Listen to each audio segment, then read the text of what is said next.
شروع اللہ کے نام سے جو بڑا مہربان نہایت رحم والا ہے۔ الحمدللہ رب العالمین والصلاة والسلام علی سید الانبیاء والمرسلین۔ قال اللہ تعالی و تبارک فی القرآن المجید والفرقان الحمید۔ لقد کان لکم فی رسول اللہ اسوۃ حسنہ۔ صدق اللہ العظیم۔ اللہم صلی علی سیدنا و مولانا محمد وبارک وسلم۔ حمد و صلاۃ کے بعد انتہائی واجب الاحترام ذوی الاحتشام برادران اسلام، السلام علیکم ورحمۃ اللہ وبرکاتہ۔ بتوفیق باری تعالیٰ مجھے اور آپ کو حضور علیہ السلام کے ذکر جمیل کی سعادت مندیاں نصیب ہو رہی ہیں۔ دعا ہے اللہ تعالیٰ میری اور آپ کی حاضری کا ایک ایک لمحہ قبول فرمائے اور قابل عمل باتوں پر توفیق عمل نصیب فرمائے۔ آپ جانتے ہیں کہ اللہ کے رسول صلی اللہ علیہ وآلہ وسلم کی جس وقت ولادت ہوئی تو 7 دن تک اپنی والدہ حضرت آمینہ سلام اللہ علیہ کا دودھ پیا۔ 8ویں دن یہ اعزاز دشمن اسلام ابو لہب کی کنیز سویبہ کو حاصل ہوا۔ اس نے حضور علیہ السلام کو دودھ بھی پلایا اور دیکھ بھال بھی کی۔ یہ چند دن کا دودھ تھا، یہ چند دن کی دیکھ بھال تھی، لیکن میرے آقا نے سویبہ کے اس احسان کو پوری زندگی یاد رکھا۔ مکے میں تھے تو میری ماں کہہ کے پکارا کرتے، مدنی دور آیا تو یہاں مدینے سے ان کے لیے کپڑے بھی بھجوایا کرتے اور رقم کا بھی بندوبست کیا کرتے۔ یہ ہے شریعت، یہ ہے سیرت جو حضور لے کر آئے۔ میرے حضور تشریف فرماتے دور سے ایک بوڑھی خاتون کو اپنی طرف آتے دیکھا۔ آقا کریم علیہ السلام کی نظر پڑی تو میرے حضور اٹھ کھڑے ہوئے، میری ماں پکارتے ہوئے اور دوڑ لگاتے ہوئے ان کے قریب پہنچے، پھر کندھوں سے وہ چادر اتار کر نیچے زمین پر بچھا دی جسے میں اور آپ کائنات کا قیمتی اثاثہ سمجھتے ہیں۔ اپنی والدہ کو اس چادر کے اوپر بٹھایا، کان لگا کر گھنٹوں ان کی باتیں سنی، اور جب وہ بوڑھی خاتون خود اٹھ کر واپس جانے لگی تو کسی نے راوی سے پوچھ لیا یہ آنے والی خوش قسمت خاتون کون تھی کہ محبوب علیہ السلام نے کندھوں کی چادر ان کے قدموں کے نیچے بچھا دی؟ تو بتانے والے نے بتایا کہ تمہیں نہیں پتا، یہی تو حضور علیہ السلام کی رضائی والدہ حضرت حلیمہ سعدیہ سلام اللہ علیہ تھی۔ سگی ماں تو سگی ماں ہوتی ہے نا، میرے حضور علیہ السلام نے تو دودھ پلانے والی ماں کو بھی اتنی عزت عطا کی۔ بیٹا تھوڑی آواز نہ کم کر دے، شاید پھر بہتر ہو جائے گی۔ جزاک اللہ۔ آقا کریم علیہ السلام ایک دن صحابہ کو نماز پڑھانے آئے، تا حد نگاہ صحابہ نے اٹھ کر حضور کا استقبال کیا۔ محبتوں برا یہ ہجوم دیکھا تو چھم چھم آنکھوں سے آنسو برسنے لگے۔ ایک ٹھنڈی آہ بری اور کیا فرمایا، لو ادرکت والدیہ او احدہما، کاش آج میرے ماں باپ بھی زندہ ہوتے یا ان میں سے کوئی ایک ہی زندہ ہوتا، پھر میں لوگوں کو نماز عشاء پڑھا رہا ہوتا، اس میں سورہ فاتحہ کی تلاوت کر رہا ہوتا، پھر میری ماں کو میرے ساتھ کوئی کام یاد آ جاتا، وہ دروازے پہ آتی، چلمن سرکاتی، اپنے میٹھے اور پیار بھرے لہجے میں فرماتی، ابنی محمد، میرے بیٹے محمد میری بات تو سنو۔ کہا لوگوں میں نماز کا مصلی چھوڑ کر پہلے ماں کی بات کو سنیں۔ زمانے کو بتایا کہ ماں کا وجود کتنا معتبر ہے۔ بیٹیاں کیا ہوتی ہیں یہ زمانے کو میرے حضور علیہ السلام نے آ کر بتلایا۔ آقا کریم علیہ السلام ایک دن جلوہ فراز سے ام المومنین حضرت عائشہ صدیقہ رضی اللہ تعالی عنہ عرض کرتی ہیں کہ حضور آج بڑا عجیب واقعہ ہوا۔ حضور میں عائشہ آج کیا ہوا؟ عرض کی حضور ایک حبشیہ نیاد عورت آئی اور اس نے آ کر دروازے پر صدا لگائی، میں نے گھر میں تلاش کیا کہ اسے دینے کے لیے کوئی چیز مل جائے، نبی کی چوکھٹ ہے اور سائل خالی نہ جائے۔ فرماتی کہ حضور بڑی مشقت کے بعد صرف ایک کھجور ملی تو میں نے اس کو وہی صدقہ کر دیا۔ اس نے اس کھجور کے 2 ٹکڑے کیے، ایک دائیں جانب والی بیٹی کو کھلا دیا اور ایک بائیں جانب والی بیٹی کو کھلا دیا۔ حضور ماں خود بھی بھوکی تھی، اس کا پیٹ کمر سے لگا ہوا تھا، لیکن اس نے خود کچھ نہیں کھایا، سب کچھ اپنے بچوں کو کھلا دیا۔ یہ کہتے کہتے ام المومنین آپ دیدہ ہو گئے، آنکھوں میں آنسو امڑ آئے۔ تو حضور میں سنو عائشہ، اگر کل قیامت کے دن ان بچیوں کی ماں کو جہنم میں جانے کا حکم ہو گیا تو یہ بیٹیاں درمیان میں آڑ بن کے کھڑی ہو جائیں گی کہ مالک ہم تو اپنی ماں کو جہنم میں نہیں جانے دیں گی، اللہ ان بچیوں کی سفارش قبول کر کے ان کی ماں کو جنت کی راحت عطا کرتا۔ خود فرمایا جس کو اللہ نے 2 بیٹیاں عطا کی یا 2 بہنیں عطا کی، پھر اس نے ان کی پرورش کی، تربیت کی، یہاں تک کہ ان کا نکاح کر دیا، اور پھر پیچھے سے بھی اس نے خیر خبر رکھی۔ تو میرے حضور ماتے اتنا خوش قسمت شخص ہے، کل قیامت کے دن میرے اتنے قریب کیا جائے گا جتنی میری یہ 2 انگلیاں آپس میں قریب ہیں۔ یہ اعزاز، یہ تکریم کس کو ملے گا؟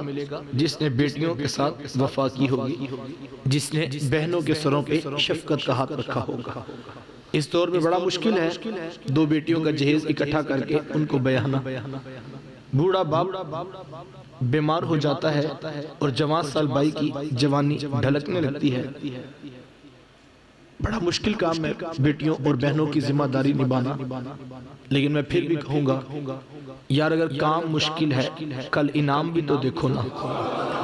معاشر کے میدان میں ہم جیسوں کو انگلی پکڑ کے حضور کے ساتھ کھڑا کرتے ہیں، اور کوئی پوچھ لے کہ یہ وجہ کیا تھی، کہا تو نے بیٹیوں سے وفا نہیں کی تھی، تو نے بہنوں کی شادیاں کر کے عزت سے ان کو رخصت نہیں کیا تھا، آج اس کا یہ صلہ ہے کہ تجھے رسول اللہ کے ساتھ کھڑا کیا جائے گا۔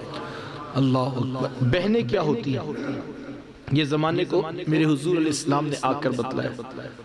آپ جانتے ہیں آقا کریم علیہ السلام کا نہ کوئی سگا بھائی ہے اور نہ کوئی سکی بہن، میرے حضور در یتیم ہیں، لیکن جب رضاعت کا شرف عطا کرتے ہوئے میرے حضور حضرت حلیمہ سعدیہ سلام اللہ علیہا کے تشریف لے گئے تو آپ جانتے ہیں کہ ان کی ایک بیٹی تھی جن کا نام شیمہ بتایا جاتا ہے، وہ رشتے میں حضور علیہ السلام کی رضائی بہن لگتی تھی۔ قبیلہ بنو سعد کے رواج کے مطابق شام کو جب مائیں کھانا پکانے لگتی تو بہنیں اپنے بھائی گود میں اٹھا کر باہر کھلے میدان میں لے آتی، ہر بہن کی گود میں اس کا بھائی ہوتا اور وہ اپنے بھائی کے حسن کے قصیدے پڑھ رہی ہوتی۔ اگر کسی کے بھائی کا رنگ کالا ہوتا تو وہ کہتی رنگ کالا ہے تو کیا ہوا، میرے بھائی کے نقوش دیکھو کتنے خوبصورت ہیں، اس کی اٹھی ہوئی ناک، اس کی جیل جیسی خوبصورت آنکھیں تو دیکھو کتنی پیاری، تو وہ نقوش کو معیار حسن قرار دیتی۔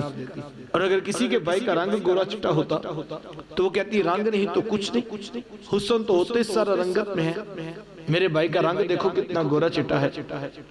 تو یہ بحث اور مباحثہ چل رہا ہوتا اور کوئی بہن ہار ماننے کو تیار نہ ہوتی، اتنے میں ایک سمت سے حضرت شیمہ اپنا ویر محمد اٹھا کے لے آتے اور کہتی ذرا میرے ویر کا مقابلہ بھی تو کرو نا۔ وہ کہتے نہیں نہیں شیمہ تیرے ویر کا مقابلہ تو نہیں نا، تیرا تو ساروں کا ہی سردار لگتا۔ کتب میں آتا ہے حضرت شیمہ کا سر فخر سے بلند ہو جاتا اور وہ حضور کو سینے سے چمٹا لیتی اور دعا دیتی ربنا ابقی لنا محمدا، شاءاللہ میرے ویر محمد کو نظر نہ لگے۔ آج میں دیکھ رہی ہوں بچوں کا سردار ہے، کل اپنی آنکھوں سے دیکھو جوانوں کا بھی سردار بنے۔ زندگی کے لیل و نہار گزرتے گئے، حضرت شیمہ کی شادی ہوگی، مدنی دور کی کہانی ہے۔ اتفاق سے جس قبیلے میں حضرت شیمہ کی شادی ہوئی، حضور علیہ السلام کے صحابہ کی لڑائی اور جنگ اسی قبیلے کے ساتھ، ان کے بندے کچھ قتل کر دیے، کچھ کو قیدی بنا کر صحابہ مسجد نبوی میں لے آئے۔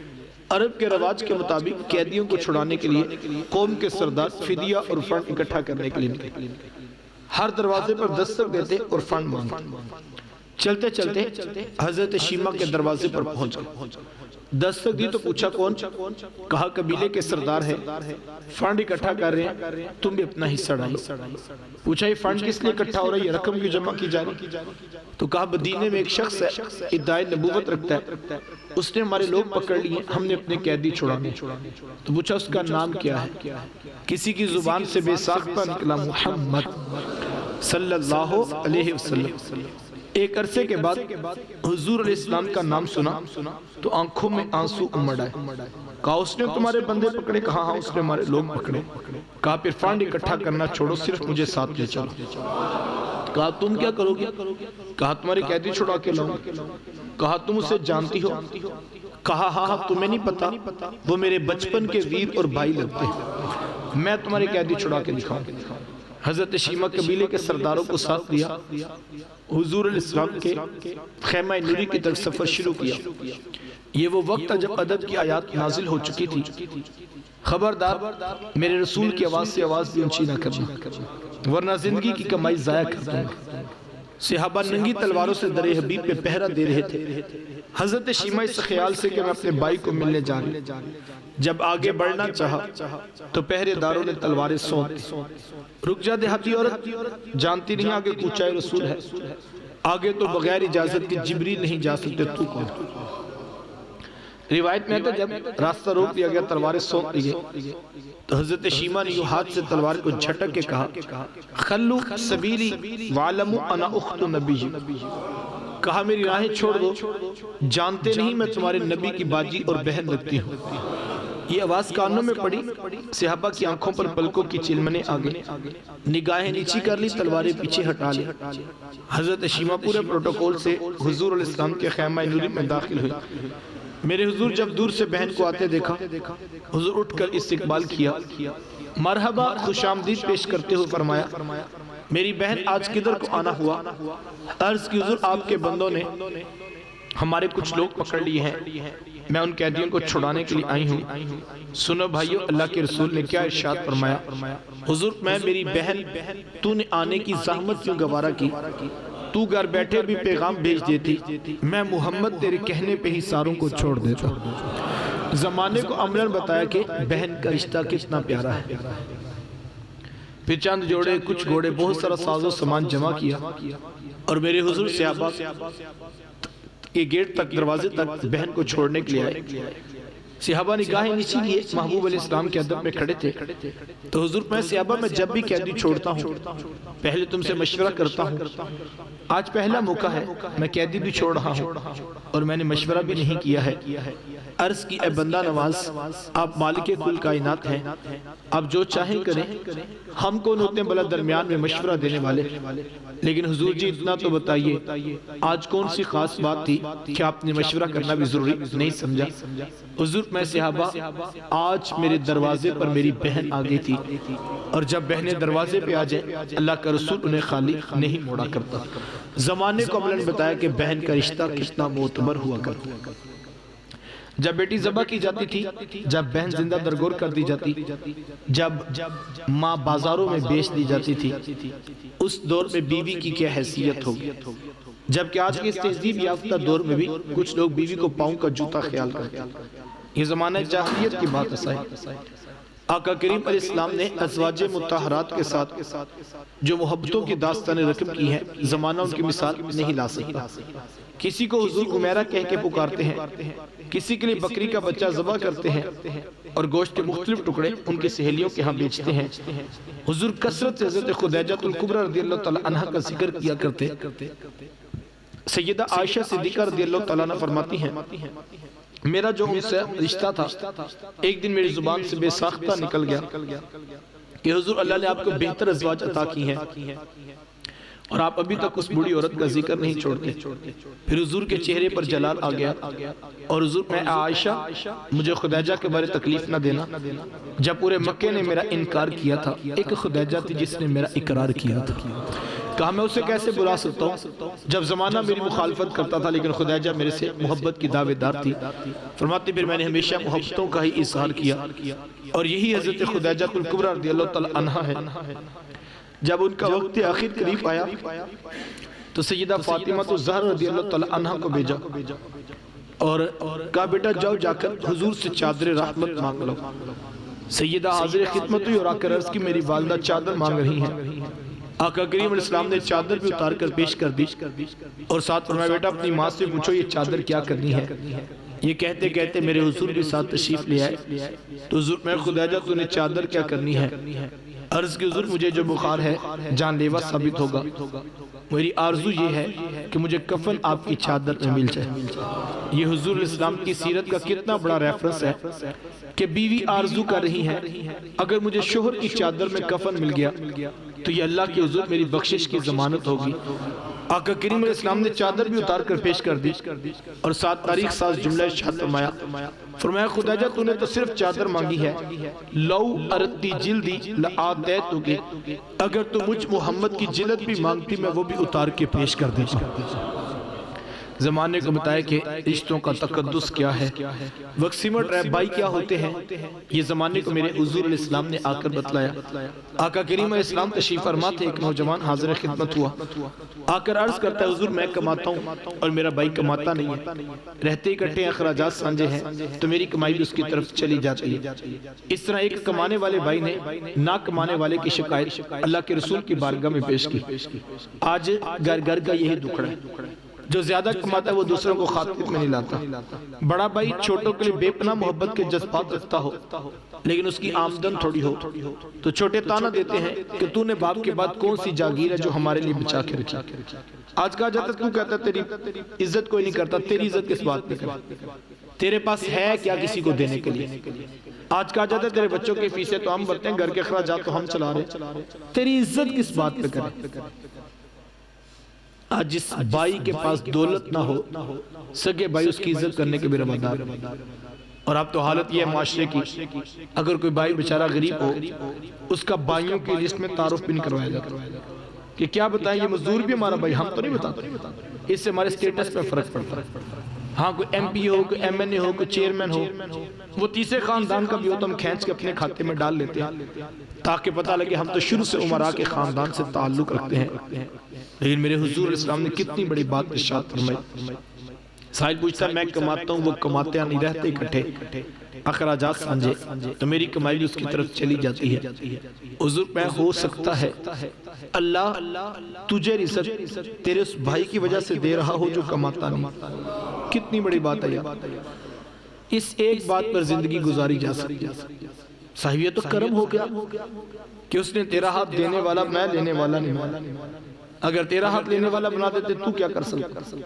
تو بھی تو سی ماں کا بیٹا، تو بھی تو سی باپ کی اولاد ہے، تیری رگوں میں الگ سے سرخ رنگ کا خون تو نہیں دوڑتا، تیرے دماغ میں الگ سے سوچوں کے سوتے تو نہیں پھوٹتے۔ تجھے اپنی ڈگریوں پہ ناز ہے تو تیرے سے بڑی بڑی ڈگریوں والے لوگوں کے آگے خاک چھانتے پھرتے۔ یہ محض اس کا کرم تھا، اس نے تیرا ہاتھ دینے والا بنا لیا۔ ساری برادری پورا خاندان 30 سال سے کاروبار کرنے والے نیچے رہ گئے، تیرا ستارہ اوج ثریا کی بلندیوں کو چھونے لگا۔ تجھے اونچا اس لیے تو کیا تھا کہ تو M P A M N A وزیروں کے اہداف کے اڑاتا پھرے، تجھے تو اونچا اس لیے کیا تھا کہ تو پلٹ کے نیچے دیکھتا اور جو بہن بھائی اب نیچے رہ گئے تھے اب ان کو کھڑا کرنے کا سوچتا۔ وہ کسی دانشور نے کسی کروڑ پتی کا انٹرویو لیا تو پوچھا جناب آپ کروڑ پتی کیسے بنے؟ آج ہر شخص چاہتا ہے میں بھی راتوں رات امیر ہو جو میں بھی کروڑ پتی بنوں۔ تو پوچھا جناب آپ کروڑ پتی کیسے بنے؟ تو اس نے مسکرا کے کہا میں نے اپنے نیچے والوں کو لاکھ پتی بنا دیا، قدرت نے مجھے کروڑ پتی بنا دیا۔ جو نیچے والوں کے بارے میں سوچتا ہے، اور میں یہ کہتا ہوں نیکی ضرور کرو، اپنے بہن بھائیوں کے ساتھ نیکی کرو، اس لیے کہ وہ بہن بھائی لگتے ہیں، بالکل ایک رشتہ ہے، محبت ہے، لیکن میں کہتا ہوں اپنے اوپر اپنی نسلوں پہ رحم کرتے ہوئے آپ نیکی کریں۔ نیکی میں اللہ نے اتنی طاقت رکھی ہے کہ نیکی مرتی نہیں ہے، یاد رکھیں۔ لوگ شکریہ ادا نہ بھی کریں، لوگ اس نیکی کا صلہ نہ بھی دیں، جس ذات کے لیے اگر آپ نیکی کر رہے ہیں وہ کسی کا قرض اپنی سے اوپر نہیں رکھتا۔ آج اگر آپ کسی کے بچوں کی فیس دے رہے ہیں، کسی کے گھر کے راشن ڈال رہے ہیں، کسی کو اخراجات دینے ہیں، آپ اگر کسی کے بچوں پہ شفقت کا ہاتھ رکھ رہے ہیں، اللہ آپ کی نسلوں کے لیے کئی ہاتھ اکٹھے کر رہے ہیں۔ یہ دنیا مکافات عمل ہے۔ میں ایک بہت بڑے عالم سے ملاقات کی، ان کی لائبریری بہت بڑی تھی اور علم کا نور بھی بڑا تھا، فنون پر دسترس بھی بڑی تھی۔ تو میں نے کہا حضرت اس میں آپ کو کیا لگتا ہے؟ یہ اللہ کا کرم ہے، ورنہ انسانی عقل یہ بات نہیں مانتی۔ تو وہ کہنے لگے میرے دادا ابو بڑے نیک آدمی تھے، میں یہ سمجھتا ہوں جو ان کا قرآن سے پیار تھا یہ اس کا سارا رنگ ہے جو مجھے ملا۔ تو جب آپ جو ہے وہ نیکی کرتے ہیں وہ اس کی نسلوں کے اندر وہ نیکی زندہ رہتی ہے، اور ساتویں پشت کو بھی اس نیکی کا حصہ ضرور نصیب ہوتا ہے۔ تو نیکی کیجئے اپنوں کے ساتھ، بہن بھائیوں کے ساتھ، رشتہ داروں کے ساتھ، جوڑنے کی کوشش کیجئے، بانٹنے کا مزاج پیدا کریں، سلو کر لینے کا حوصلہ پیدا کریں، معاف کر دینے کی عادت کو اختیار کریں۔ آج ہم سیرت رسول کے ان پہلوؤں سے بہت دور جا چکے ہیں۔ ہمیں صبح بھی کاروبار کا حساب ہے، دوپہر کو بھی کاروبار ہے، شام کو بھی کاروبار ہے، شادی پہ بھی ہم حساب کر کے جاتے ہیں کہ ادھر سے آیا کیا تھا، جانا چاہیے کہ نہیں جانا چاہیے۔ اب تو لوگ جنازوں پر بھی کاروباری حساب کے مطابق جاتے ہیں۔ کسی کا گھر ٹوٹ گیا، کسی کے گھر قیامت ٹوٹ پڑی، لیکن ہم کہتے ہیں ہمارے باپ کے جنازے پر نہیں آیا تھا تو ہم کیوں جائیں؟ ہو سکتا ہے جب آپ کے والد کی وفات ہوئی ہو اس وقت وہ بیچارہ بڑا پھنسا ہو، نہ پہنچ سکا ہو، لیکن ہم باری پوری کرتے ہیں اور ہم صرف جو اس پہ جو فوکس رکھتے ہیں۔ کاش ہم اللہ اور اس کے رسول کے نام پر جوڑنے کا مزاج پیدا کریں، سلو کر لینے کا حوصلہ پیدا کریں، معاف کر دینے کی عادت کو اختیار کیجئے۔ یہ وہ جذبوں کی فراوانی کا درس ہے جو لے کر میرے حضور اس کائنات میں جلوہ فراز ہوئے۔ وقت سمٹ گیا، میری آخری بات، آج ایک مومن کی اگر منزل آپ مجھ سے پوچھیں تو قرب الہی کو حاصل کر لینا، اپنے رب کی نگاہ کرم میں آ جانا، یہ بہت بڑی منزل ہے اور یہ میری اور آپ سب کی خواہش ہے۔ آپ علماء کے پاس بھی جاتے ہیں، لوگ صوفیاء کی تلاش میں بھی رہتے ہیں، اہل اللہ کی چوکھٹ پر حاضر ہوتے ہیں، تو مقصد یہ ہوتا ہے کہ ہمارا رب ہم سے راضی ہو جائے اور رب کا قرب نصیب ہو جائے۔ نماز ہے، روزہ ہے، حج ہے، زکوٰۃ ہے، دیگر عبادات ہیں، نیکی کے کام ہیں، فوز و فلاح کے لیے انسان کامیابی کے لیے بھاگ رہا ہے۔ بہت سارے راستے ہیں، میں کسی راستے کی نفی نہیں کرتا، لیکن اگر آپ مجھ سے پوچھیں دا شارٹسٹ وے، سب سے مختصر راستہ جو اتنا شارٹ ہے کہ بس آپ ایک قدم اٹھائیں آگے آپ کو رب کا قرب نظر آنے لگے، تو میں صرف ایک یہ بات کہتا ہوں، آپ جو کام کر رہے ہیں وہی کام کریں۔ آپ ڈاکٹر ہیں، آپ انجینئر ہیں، آپ پائلٹ ہیں، آپ کلرک ہیں، آپ آفیسر ہیں، آپ مینیجر ہیں، آپ جو کام کرتے ہیں وہی کریں، صرف اس کام میں اپنے رسول کی نسبت کا حوالہ ڈالنا، پھر دیکھیں کتنی تیزی سے منازل طے ہوتے ہیں۔ ایک نوجوان کو شوق آ گیا نا کہ میں رب کی تلاش میں نکلتا ہوں، در بدر جاتا، خاک چھانتا، لوگوں سے پوچھتا کوئی اللہ والا بتا دو، قرب مل جائے، تو کسی نے کہا وہاں پہ بابا فیروز ہے، وہ جوتے پالش کرتا ہے، اس کے پاس چلے جاؤ، وہ تمہیں کوئی نہ کوئی بات ضرور بتائے گا۔ نوجوان شوق کو برستی میں پہنچ گیا، بابا جی جوتے پالش کر رہے، تو کہا بابا جی آپ کو رب کیسے ملا؟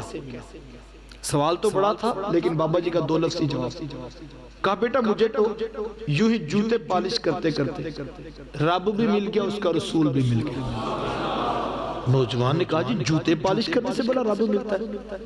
لوگوں نے مجاہدے کیے، عبادات کی، ریاضتیں کی، اور آپ کہہ رہے جوتے پالش کرنے سے؟ کہا بیٹا ان رستوں کی نفی نہیں ہے، بتائے کہ ہیں وہی رستہ ہے، لیکن تم نے پوچھا تھا آپ کو رب کیسے ملا؟ رستے وہی ہیں، لیکن مجھے پوچھا کہ تمہیں کیسے ملا؟ تو مجھے تو جوتے پالش کرتے کرتے رب بھی ملا ہے، اس کا رسول بھی ملا۔ کہا بابا جی رات سے پردہ بھی تو اٹھائیں، بلا جوتے پالش کرنے سے رب کیسے ملتا ہے؟ تو بابا جی کہنے لگے بیٹا میں جب بھی کسی کے جوتے پالش کیا کرتا نا، اسے خوب چمکا کے اس کا حق ادا کرتا، اس لیے کہ اس نے مجھے 2 آنے دینے ہوتے تھے۔ کہا نہیں، وہ تو اس نے دینی تھے، میرا کاروبار تھا اور یہ پہلے طے ہوتا تھا، وہ دینے ہوتے تھے اس نے، لیکن میں جوتے اس لیے خوب چمکا دیتا تھا کہ یہ کسی عام شخص کے جوتے نہیں ہیں، جس رسول کا میں کلمہ پڑھتا ہوں اسی رسول کا یہ بھی کلمہ پڑھتا ہے۔ میرے رب کو میری ادا اتنی پسند آ گئی، اس نے اپنا قرب بھی عطا کر دی، اپنے رسول کا قرب بھی عطا کر دی۔ ہمارا